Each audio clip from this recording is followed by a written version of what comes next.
Nosotros nos conocimos hace 3 años, más o menos. Fuiste referida por una gran colega, la doctora Gretel Palacios, quien, debido a los resultados del Papa Nicolau, te sometió a un procedimiento que se llama un cono. Y en el cono salió que había un cáncer del cuello uterino.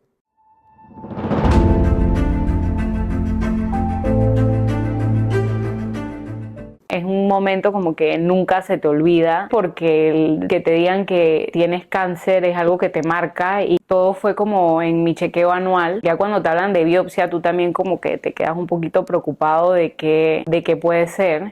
Ya uno ya piensa una vez cáncer.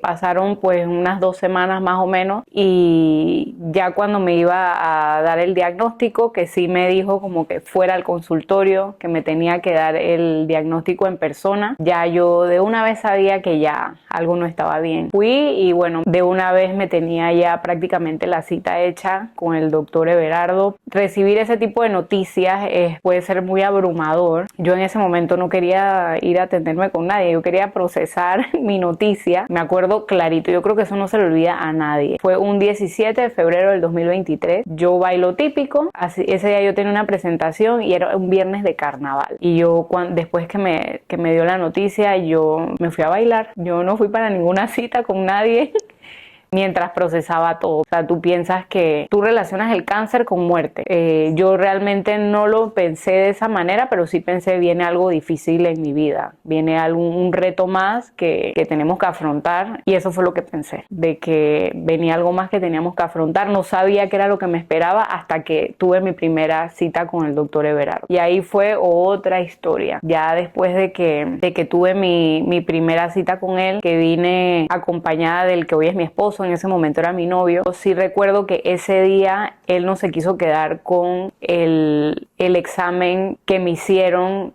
y él me dijo, esa fue una de las cosas que a mí también me fue dando como más confianza en el doctor. Pues considerando tu edad, el deseo de paridad, quise afinar el diagnóstico y usualmente lo que hacemos es que nos apoyamos con una patóloga de confianza que es oncopatóloga y ella nos revisa las laminillas. Entonces en aquella vez enviamos esas laminillas a revisar. Esperamos un tiempo más, tuvimos que mover las placas de una clínica hacia la otra para que ella las leyera. De hecho nos confirmó que era un cáncer del cuello uterino en una etapa muy temprana. O sea, era un cáncer pequeño que sin embargo requería un tratamiento adicional. Contactó a sus colegas en Colombia, donde él ha hecho varias especializaciones, consultó lo que él pensaba que tenía que hacer y ellos le confirmaron que eso era lo que tenía que hacerme, el tratamiento, que era bastante agresivo. Pero recuerdo que una de las primeras preguntas que me hizo el doctor cuando estaba hablando conmigo era que si ya yo era mamá, que si tenía hijos, que si quería tener hijos, porque ese tipo de cáncer pues te afecta muchísimo el tema de la fertilidad. Entonces yo le dije que sí, que por supuesto una de las cosas que yo quería era que sí quería ser mamá. Entonces ahí cambiaba un poco el panorama y lo que el tipo de enfoque o de tratamiento, cirugía que él tenía que hacerme para poder preservar parte de mi cuello. Tenían que quitar parte de mi cuello pues porque ahí era donde estaba ubicado mi tumor. Era un cáncer del cuello uterino.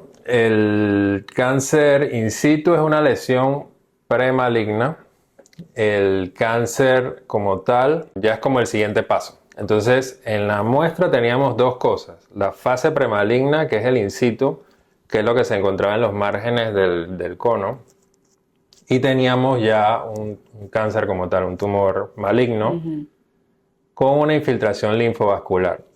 Entonces, eso nos da un gran riesgo de encontrar mayor enfermedad en la pieza quirúrgica y de tratamientos adicionales, o sea, hacer cirugías más grandes, que era el factor principal por lo cual se generó la duda. Yo quise como aclarar un poquito más el caso.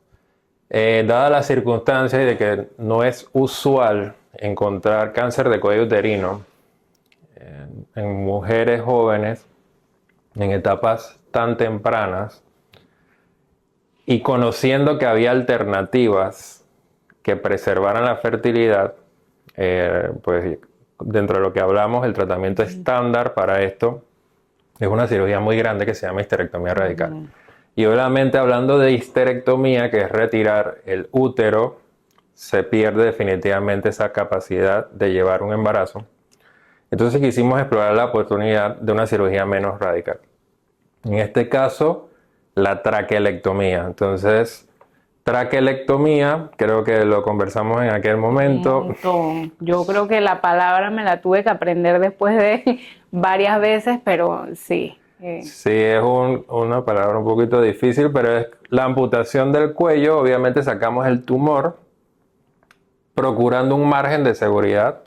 El cuello, como te explicaba, es como una compuerta de seguridad para el embarazo. Entonces tenemos que dejar un margen de seguridad para que no se pierda el embarazo. Y ese margen debe estar libre de tumor, que es el factor más importante. Debido a lo raro del caso, a evidencia bien robusta, reciente, el caso yo decidí consultarlo con mucha gente. Entonces fue un caso que yo comencé con colegas internacionales. Tengo que agradecer bastante al doctor René Pareja, al doctor Fernando Heredia, que me habló mucho de la técnica, que es gente que tiene experiencia en este tipo de cirugías y con casos de éxito. Y decidimos entonces plantearte esa oportunidad. Para eso pues tuvimos que estar seguros de que no había enfermedad en otros sitios. Ordenamos estudios adicionales, que fue la resonancia magnética.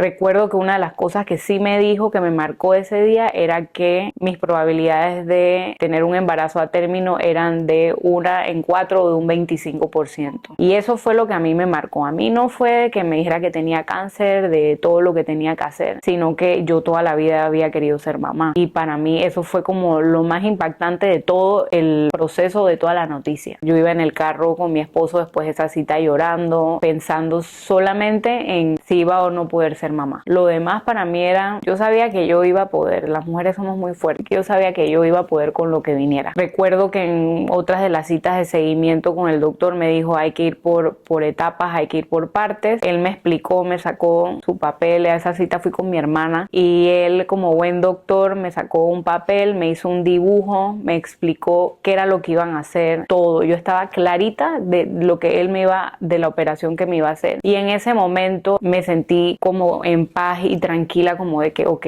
con él es que me tengo que operar y tengo que hacer lo que el doctor me está diciendo. Y bueno, entre las recomendaciones por la incertidumbre que había por mi tipo de cáncer, fue que congelara huevo. La preservación de óvulos es un seguro, y creo que así mismo lo conversamos. Sí. Es un seguro por si es necesario, fuera de la cirugía, radiar, o si la cirugía no se puede llevar a cabo y hay que ir a una histerectomía. Para mí fue importante esa insistencia, porque yo no entendía en ese momento por qué me insistía tanto en hacerme, en que congelara los óvulos antes de la operación. Después lo entendí, porque me decías, después que te operes tú, lo último que vas a querer hacer es pasar por ese tratamiento, estar inyectándote, estar inflamada, sentir dolor y todo iba a tener que ser muy rápido. Claro, y tenemos la recuperación, tenemos el proceso de cicatrización que iba a dificultar la cosecha de esos huevos por parte del colega en reproducción.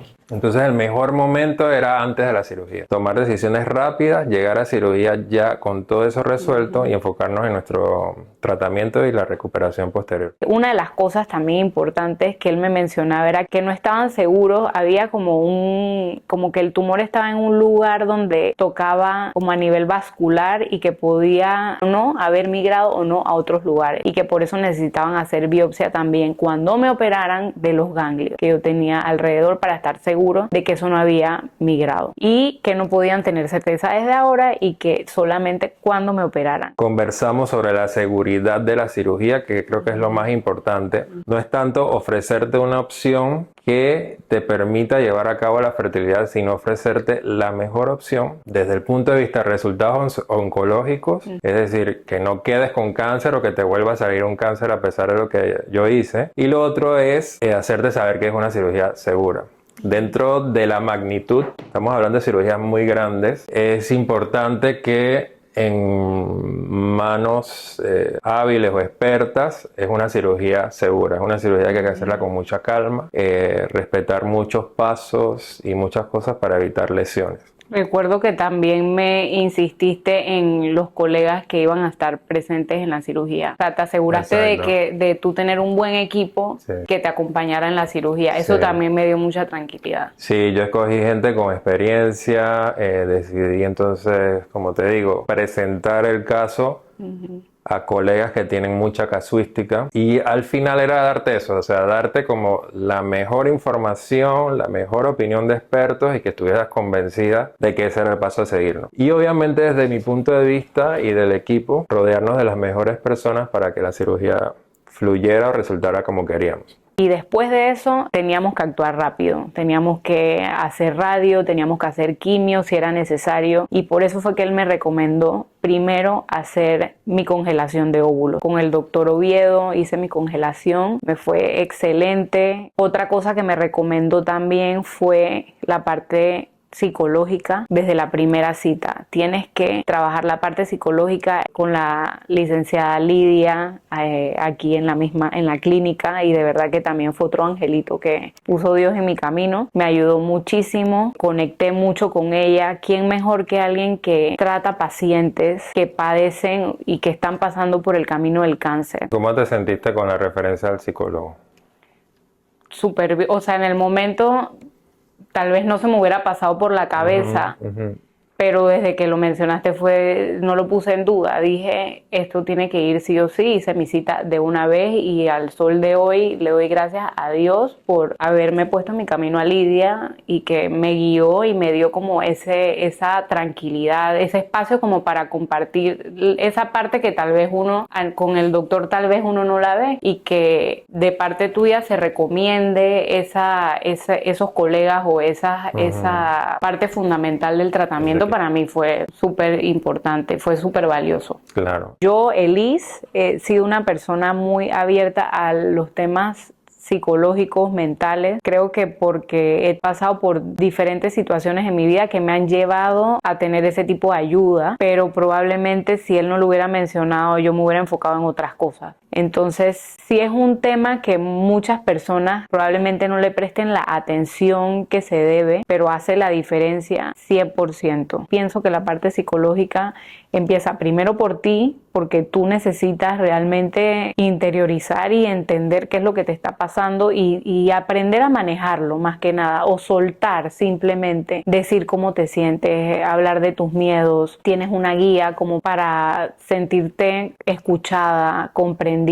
Sí, pienso que es importante hacerlo, y si lo puedes hacer con alguien que tenga el expertise oncológico, muchísimo mejor. Yo ni pensé en ir a atenderme con más nadie. Él me dijo, aquí tenemos a alguien. Yo dije, voy. Es importante también la parte psicológica de uno como paciente, pero también la psicológica de las personas que están alrededor tuyo. Puede ser tu familia, tú lo estás viviendo de una forma, pero tu familia lo ve desde el otro lado, como que ¿qué va a pasar con mi ser querido? Piensan lo peor siempre, o lo tienen en mente. Entonces también es importante que la familia trate a nivel psicológico toda la situación, o la sepan manejar en familia. Entonces todas esas recomendaciones que él me hizo en mi camino, la parte de la congelación, la parte de psicológica, me ayudaron muchísimo como para todo lo que yo tenía que hacer previo a operarme y llegar a esa operación preparada para lo que fuera. Nos apoyamos con nutrición, nos apoyamos con reproducción, con psicología, con fisioterapia. Entonces no hay que olvidar que la enfermedad no es solamente eso, o que el tratamiento es la cirugía. El tratamiento y el abordaje de la enfermedad es todas las aristas que lleva esto. Y obviamente, pues tú lo podrás decir, ¿cómo se siente alguien cuando le dicen que tienes una enfermedad como esta? ¿Cómo se siente alguien cuando te dice que tienes una enfermedad crónica? Que puede ser la diabetes, la hipertensión, en tu caso es un cáncer, una cosa que tiene una implicación, un impacto en tu vida, en tu fertilidad. Entonces, yo estoy convencido hace muchos años que la mejor forma de manejar personas, no pacientes, personas, es desde todos esos puntos de vista. Entonces, tener una mujer que va a ser sometida a cirugía en sus mejores condiciones desde el punto de vista psicológico, nutricional, físico, de constitución, o sea, es lo mejor que puede pasar. Es como prehabilitarte en ese momento para llevarte en las mejores condiciones a cirugía, tuviéramos buenos resultados y una buena recuperación.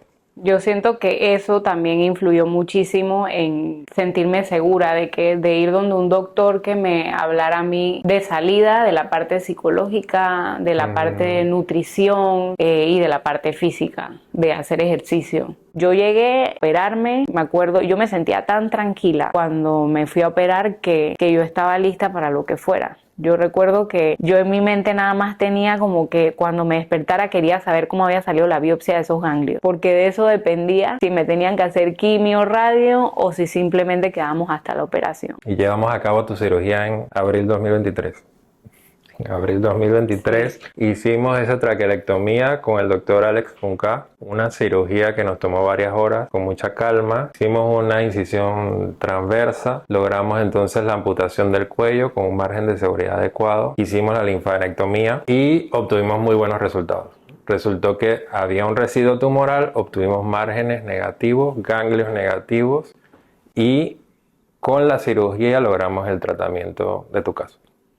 Entonces no fue necesario dar tratamientos adicionales, pudimos preservar ovarios, pudimos preservar tu útero y pudimos preservar al final tu fertilidad, ¿no? Yo me acuerdo que cuando me desperté, entre todos los medicamentos que yo tenía puestos, yo lo primero que pregunté fue eso: ¿cómo salieron los ganglios? Si todo salió bien, todo salió bien. Y yo creo que para mí ya lo demás no importaba. Yo creo que entre tantas medicinas y demás, yo estaba como con una alegría inmensa, porque yo decía, ya pasé como que esta parte. De las cosas más difíciles del proceso fue la recuperación. El doctor me decía, ay, eso es rápido, eso no duele mucho, claro, porque él no es el que lo están operando, ¿no? Él no ha pasado por eso. Yo le decía, pedí bastante medicamento para el dolor y en casa también me costó bastante toda la recuperación. Es una operación bastante compleja y duró bastante tiempo. Y ya después de ahí, entonces, seguí con mis seguimientos al pie de la letra, lo que el doctor me dijera. Aunque ese tumor haya salido, o sea, que ellos ya hayan podido remover todo el tumor, igual uno sigue siendo paciente de cáncer y uno tiene que seguir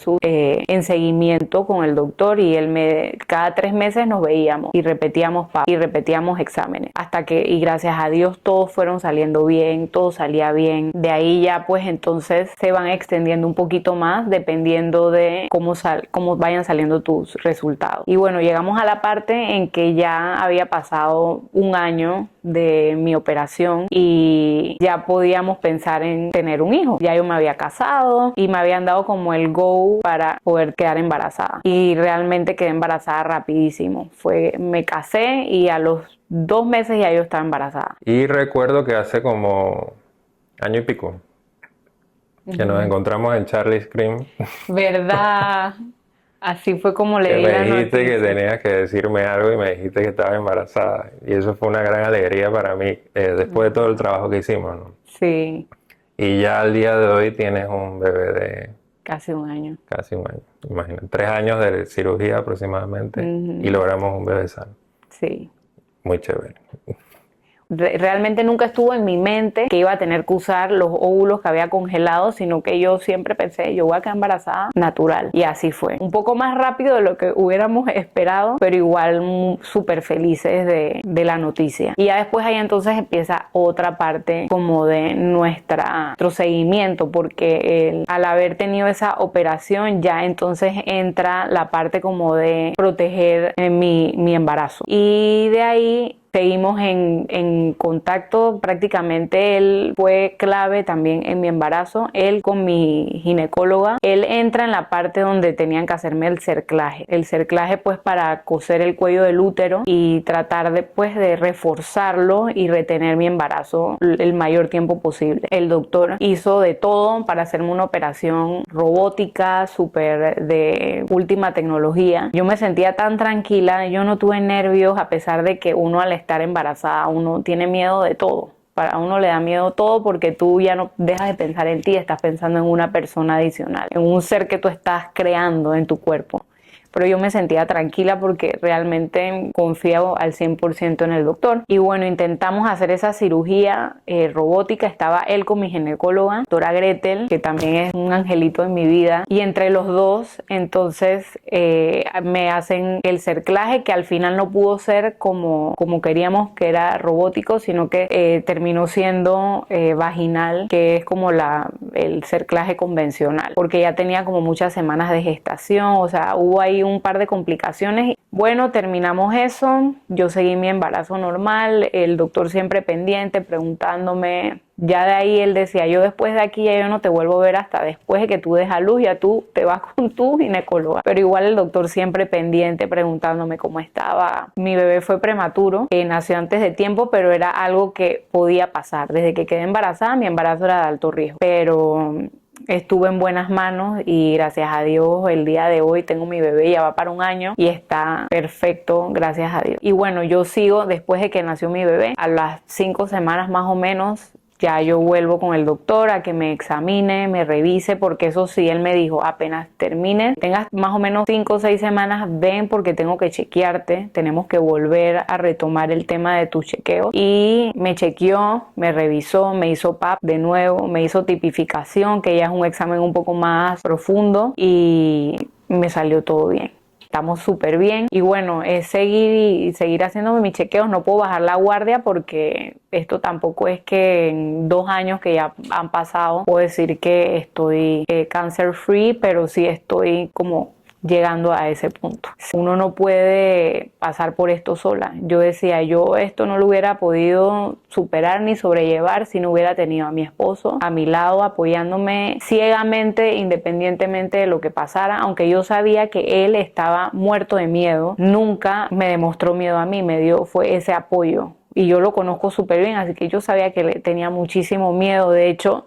lo sentí cuando después de que yo ya me desperté de la operación, esa fue la única vez que yo lo vi llorar a él en todo mi proceso. Como que él decía, que ya pasamos esto, te tengo aquí, saliste bien, despertaste, porque esa es una de las cosas que uno piensa. Y tener a tu familia, a tus amigos. Yo en lo personal fui una persona que me abrí muchísimo hablando del tema. Yo creo que yo salí de aquí después que ya lo procesé un poquito mejor y yo le hablaba a todo el mundo que yo tenía cáncer. Y eso para mí no fue como cada persona lo procesa diferente. Para mí fue como que yo tengo que hablarle a todo el mundo de esto. Se tienen que hacer sus chequeos preventivos, tienen que ir a revisarse, tienen que cuidarse. Y yo lo decía normal, la gente me veía y yo les decía, sí, tengo cáncer. Y la gente se quedaba como que, ¿qué pasó? Y yo les explicaba cómo me había yo enterado que tenía cáncer. Entonces, así mismo con mis amigas que les fui, para ellas fue como, para personas muy jóvenes es un shock escuchar que otra persona joven tiene cáncer, porque uno se imagina, ay, el cáncer después de cierta edad.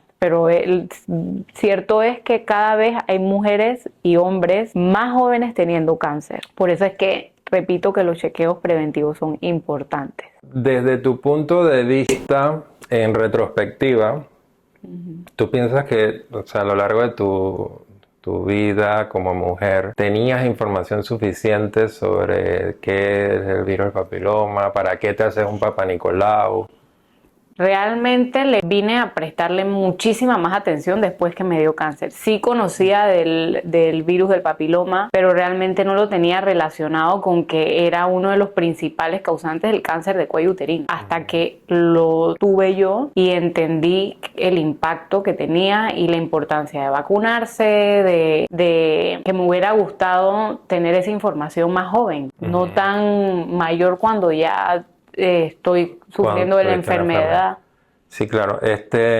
Y creo que esa es una parte importante de la consulta médica, que a veces se vuelve muy técnica. Vamos a la cita médica, que nos examinen y nos digan que estamos bien, pero falta esa parte de comunicación sobre la prevención, sobre la génesis, de dónde salen las enfermedades. Y estamos hablando de una enfermedad, de una infección muy común y de una enfermedad maligna, que es de las más comunes en nuestros medios, ¿no?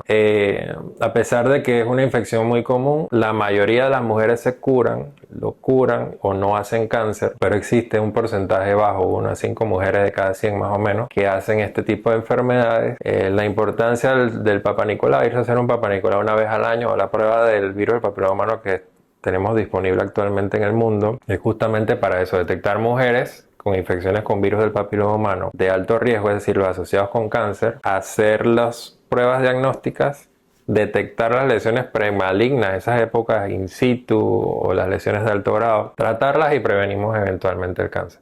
Y creo que si las mujeres recibieran un poquito más de información sobre esto, se convencieran de lo importante que es hacerse una prueba tan sencilla como Papá Nicolau, o comentar a tiempo síntomas que tengan, sangrados irregulares, no sé, uno en las consultas médicas detecta muchas otras cosas fuera de las enfermedades ginecológicas. Y creo que esa comunicación y el ser constante en las citas pues marca realmente un hito en la vida de todas las mujeres y de todas las personas en general. Yo le hablaba a todo el mundo de esta clínica. Yo decía que era lo mejor que me había pasado porque yo tenía todo aquí. Inclusive después, eso no lo había mencionado, después de mi operación yo me hice los drenajes linfáticos aquí y me ayudó muchísimo porque uno se inflama, uno por todo el tema de que me quitaron ganglios, eso podía pasar. Y aquí tenía la parte para hacerme los drenajes, tenía la parte psicológica, también tiene la parte de nutrición, que también es una parte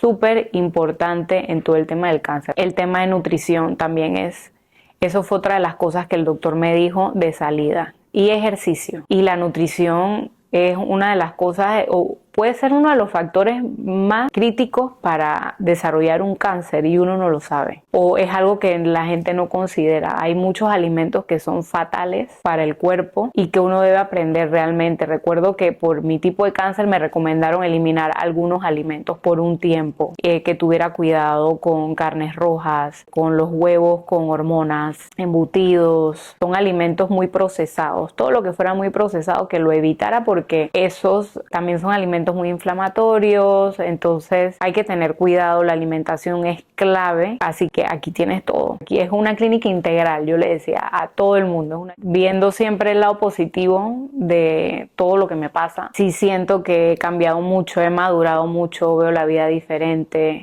haber pasado por un cáncer y poder decir soy sobreviviente de cáncer, eso no lo dice cualquiera. Me siento privilegiada de poder decir que ya lo pasé, me operaron y aquí estoy y he podido seguir con mi vida un poco diferente a lo que yo lo hubiera tenido planificada hace 2, 3 años atrás, pero agradecida con Dios y con el doctor y con todos mis angelitos de que pude hacer y he podido tener mi vida de alguna otra forma, pero la tengo y tengo mi hijo y tengo mi familia. Es como una enseñanza más o una raya más para esta tigresa. Y a mí se me había olvidado lo de Charlie Scream. Yo dije que sí, apenas quedé embarazada, te dije y demás, pero se me había olvidado. A mí no se me olvida y me acuerdo nunca. que ese día yo le estaba diciendo a mis amigas que estaban Tú las embarazadas. habías reunido A todas, a mis amigas. Y yo dije, Dios mío, no puede ser que el doctor esté entrando por esa puerta justo hoy. Sí. Y ahí fue que le dije, ¿no? Charlie Scream.